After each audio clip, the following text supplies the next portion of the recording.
TJ's joining us from the Michigan podcast. Join him there on YouTube or on iTunes. He just got cranked up a few weeks ago, and he is running full throttle. No question about that. So, Steve, it's good to have a Michigan man answering a Michigan question for me, and then I'll let you go. Because when you bring up Harbaugh, the national narrative that I keep hearing is there's a bit of, okay, this is what we expected the first couple of years. Now we need to see a college football playoff appearance. We need to see a Big Ten championship. We need to see serious wins against serious opponents. Well, for me, I need to hear that from a guy that's in the middle of Michigan Nation and Go Blue. And what does the fan base expect? Because I had Jerry DiNardo from the Big Ten Network, and all due respect, he knows his stuff. He knows more football than I'll ever know in 100 lifetimes. He is not impressed with Harbaugh's performance over the first 2 years. And his bottom line answer is he finished third in the Big Ten division, the Eastern Division. Just one division, he finished third. So, well, you got to put that into context. Yes. He came within that close of winning the division and going to the Big Ten championship game against, the number 3 rated team in the country. So on the road, you got to weigh the results and look at the context of the finish. So I don't think it's as cut and dry as that. So he's done, for me, mountains of work in elevating this program. What do Wolverine fans expect this season? Let me start with Jerry DiNardo, because frankly, I'm just not impressed with him as an analyst and haven't been since he worked at ESPN. That's really a weak sauce take for a guy that most Michigan fans, when we watch the Big Ten Network, we actually wonder, do these guys know we're in the Big Ten? I mean, because you would think we are Purdue with the way we get covered by BTN. And I work in the media, and so I think media bias is bad, but it's overblown at the same time, Mark. It's like everybody's excuse for why they suck. Oh, media hates it. You know what I'm saying? So is media bias bad? Well, yeah. I mean, are human beings involved? In my worldview, there's only been one objective human being of all time, and we hung him on a cross, okay? So everybody's biased. We're humans. We're subjective, okay? But the thing is, can you be fair in that bias? Can you have an honest assessment in that bias? And let me just point out to you how what DiNardo just says there is that's not even a hot take. It's just weak. If I were to say to you, Urban Meyer, been at Ohio State since 2012, Mark, he's won one Big Ten championship. He's overrated. What would you say, Mark? Would that sound like a smart take? I would say let's put it in context. Yeah, let's put it in context. He's 61-6 in the Big Ten, Mark. 61-6. Yeah, 2012, they weren't eligible. He went undefeated, did everything he could. 2013, he came that close. He lost to Michigan State. That was his first Big Ten loss, but it wasn't even in the regular season. The 2015 team was dominant. It had the one slip up at home against Michigan State, lost the one game that they couldn't. Basically, if you look at Ohio State's resume in 2015 against Alabama's, it's the same exact resume. Alabama just lost to the right team to get to the division championship. Yeah, so I'm playing into so the context you're laying out. If when he came in 2012, if I would have said when he came in 2012, in his first 5 years he's going to win one Big Ten championship, you would have said that's a disappointment, right? On the other hand, if I would have said to you he went 61-6 in the Big Ten, you would have said that's incredible. Okay, you have to look at this in context. In the last 2 years, the only 2 coaches in the Big Ten that have won more games in the conference than Jim has are Urban Meyer and Paul Chryst. And if you look at the programs they both inherited at Ohio State, what Jim Tressel had already handed to Urban Meyer, the talent base there, what Paul Chryst inherited at Wisconsin, the program going back to Alvarez, is a lot different than the 10 years prior to Jim's arrival, Mark. The 10 years prior to Jim's arrival, Michigan averaged barely 7 wins a year. That's the winningest program of all time. They were steeped in mediocrity. The number one thing that Jim has done is rebuilt the Michigan brand, okay? And that cannot be underestimated. There is a chic, there is a coolness to Michigan now that simply did not exist 72 months ago, or 72 months ago, or 48 months ago, or 36 months ago. Now, some of this is our game that we play in the media. We love building up the new hotness. That's what we do. It's how we roll. And then the only thing that we enjoy more than building up the new hotness is tearing them down once we do. Okay? So, yes. Are all Michigan fans like, dude, I don't want to freaking lose to Ohio State 3 years in a row? Of course we are. If they lose to Ohio State 3 years in a row, are we going to have people posting on the message boards? Oh, I can't believe it. Next year's a big year. Yes, but that's okay. I mean, Jim's getting paid $9 million a year. I think those expectations are just fine. And you didn't pay him $9 million a year to, not to lose to Ohio State every single year. Eventually, with the program they're building, there's no question they're going to be in the national spotlight. His first year, most people thought he'd struggle to get to a bowl game. They won 10 games. His second year, people thought, oh, they're overrated. They're this year's hot team. They won't deliver. They finished in the top 10.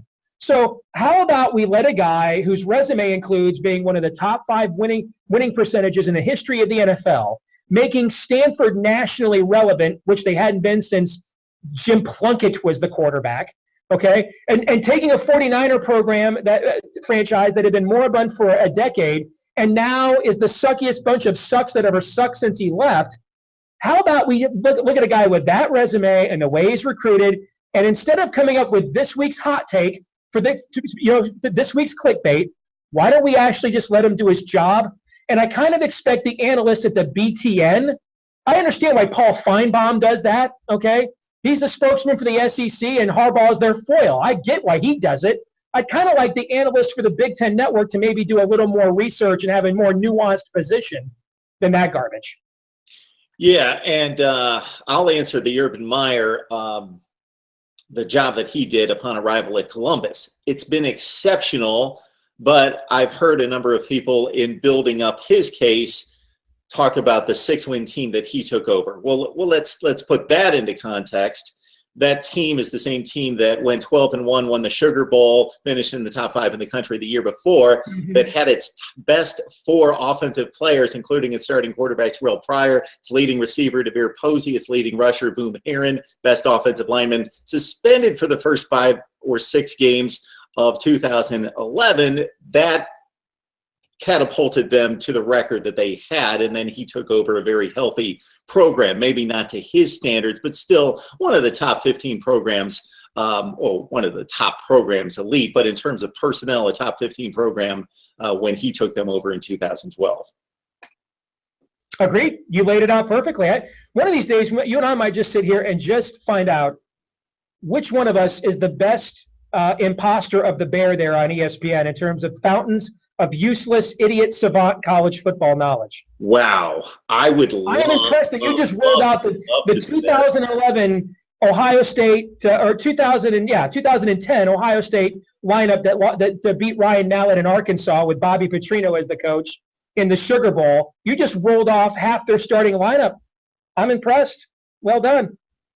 Well, it's kind of what I do. It's kind of what you do. It's our labor of love away from our actual money-paying job. So it's that deal. And when you talk to me about methodically rolling through the 1985 college football season on YouTube, Steve, I know you have a ton to do. But before we let you go, give us a little nugget of something you've come across that you just love, you just were enamored with from that 85 season in which let's see, Vinny Testaverde won the Heisman, lost to Tennessee in the Sugar Bowl in a ugly, ugly game, 35-7. Of course, Joe Paterno was undefeated, met Barry Switzer, lost 25-10 at the Orange Bowl, on and on and on. I could go just like you, and this would be tremendous, but would love to hear from the 85 football season.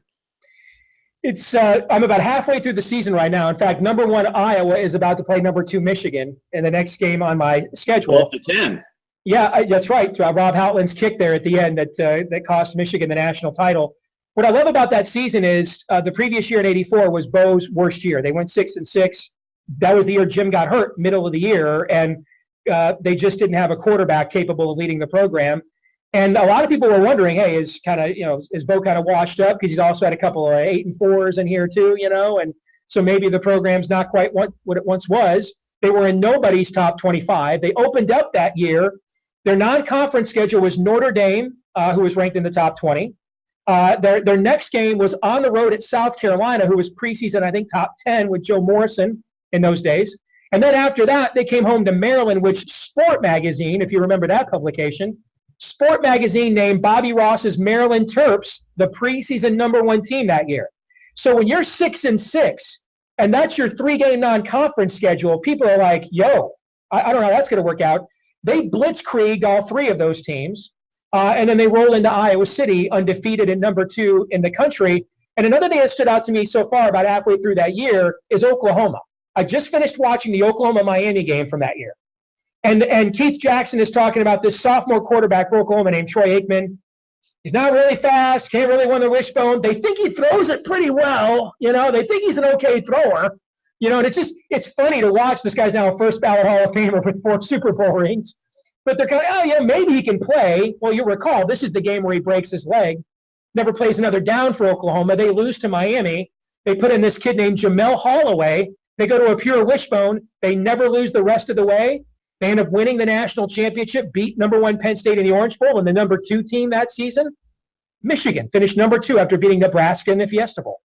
Yeah, Michigan a bit off the radar at that point in regards to what you just mentioned. So things didn't break right for them, but they finished #2 in the country. I believe they had a loss and a tie, played a great bowl game against Nebraska, just an unbelievable bowl game. Iowa was the Big Ten champion who went west and, as was the tradition then, got pummeled in the Rose Bowl against a 4-loss UCLA team. Ohio State had Keith Byers. They were primed for a big run as well. They were primed to go to the Rose Bowl, and they dropped one to Wisconsin, then lost to Michigan on the road, and they were knocked out of that sequence. The other thing that comes to mind when you bring all that up is that this was the shape of college football and the landscape we lived in at the time that people under a certain age can't relate to, is that 6-6 Michigan team lost a bowl game to the team that won the national BYU in the Holiday Bowl, right? Yeah. BYU won the national championship playing in a pre-Christmas bowl game against a 6-6 opponent. You're right about that. Yes. Beautiful, beautiful, great stuff.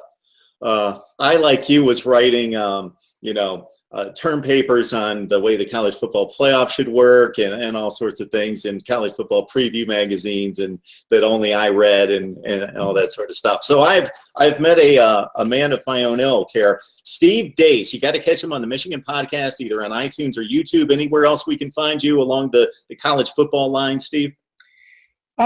You see me post as a member on the Wolverine and Go Blue Wolverine. Pardon me, the big sites for Michigan fans.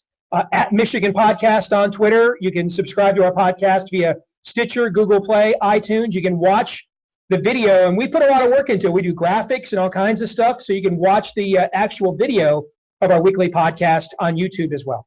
Steve, we could talk college football all day, but I'll get you back to the '85 season. A #1 Iowa team under Chuck Long is headed to Columbus here in November, and the rain's coming down. No Keith Byers for the Buckeyes, but they pull off the upset, and I know you already know that. But spoiler alert, yes. That one's coming.